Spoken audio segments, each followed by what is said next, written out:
जी, निश्चित तौर पे हम ये कहना चाहेंगे कि बहुत निजी मामला है इन लोगों का।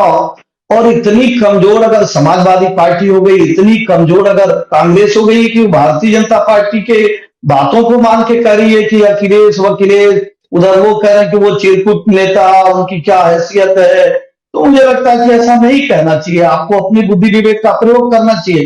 कल का भी बयान देख लीजिए, आज का भी बयान देख लीजिए, अखिलेश जी कह रहे हैं कि कांग्रेस इसके पहले क्यों नहीं चिंता की, अगर कोई विभेद नहीं था तो आपको ऐसी बात नहीं करनी चाहिए। समाजवादी पार्टी कांग्रेस पे आरोप लगा रही है, कांग्रेस कह रही है कि भैया अखिलेश तो कभी गए नहीं उनका हालचाल पूछने, उनका हालचाल पूछने उनको जाना चाहिए। तो मुझे लगता है ये जो आरोप प्रत्यारोप आप लोग अपने लगा रहे हैं, दूसरे को तो फंसाने का कार्य कर रहे हैं। तीसरी बात मैं कहूंगा, जितना Bharatiya Janata party Bharatiya Janata party Bharatiya Janata party कर रहे हैं, उतना राम राम घटिया, भगवान राम का भव्य मंदिर बन रहा है। कोई भगवान के अस्तित्व को नहीं मानता था, कोई भगवान की भक्तों पे गोली चलाने का कार्य करता था। और हम तो कहेंगे कि नहीं, ठीक है भाई, एक एमओआई समीकरण बनाए और दूसरे दूसरे उसको फिर तोड़ने का कार्य कर रहे हैं, तो हर आदमी अपनी चीजों को ढूंढेगा ना। उनके घर के माल को अगर समाजवादी पार्टी लूट ले गई है, तो अगर कांग्रेस उस पर सर्जिकल स्ट्राइक कर रही है, तो बयान कांग्रेस के प्रदेश अध्यक्ष दे रहे। अब कांग्रेस के प्रदेश अध्यक्ष की हैसियत है कि नहीं,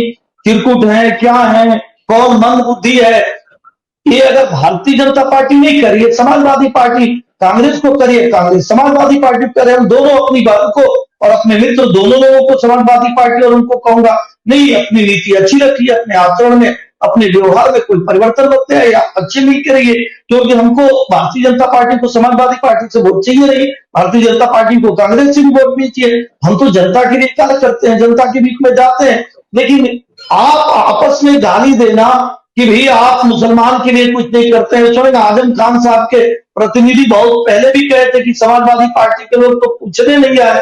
वही बात आज प्रदेश अध्यक्ष कांग्रेस कह रहे हैं कि इतना आजम खान पे अत्याचार और अन्याय हुआ तो समाजवादी पार्टी कहाँ थी। समाजवादी पार्टी पूछ रही है कि जब अन्याय हो रहा था आजम खान पे तो कांग्रेस कहाँ था। तो निश्चित तौर पर आपस में आप लोग तालमेल बैठाइए, ताकि लोगों को दिखे कि इसके पहले भी जो दो बबुआ की जोड़ी का गठबंधन हुआ था, भारतीय जनता पार्टी पे तो कोई असर पड़ा नहीं। भारतीय जनता पार्टी तो एक कार्यकर्ता बेस्ड पार्टी है, वो कार्यकर्ताओं के बीच में जाती है, जनता से अपनी बातों को कहती है। हमारी जो 9 साल की केंद्र सरकार की योजना है, जो 6 साल की प्रदेश सरकार की योजना है, उसको लेकर जाते हैं। तो इसलिए हमारे मित्रों ने कहा, आजम खान साहब, देखिए निश्चित तौर पर समाजवादी पार्टी को भी इस बात का विचार करना चाहिए कि और अगर आजम खान साहब आपके पार्टी के वरिष्ठ नेता है तो आप उनके सुख दुख में हिस्सेदार बनिए।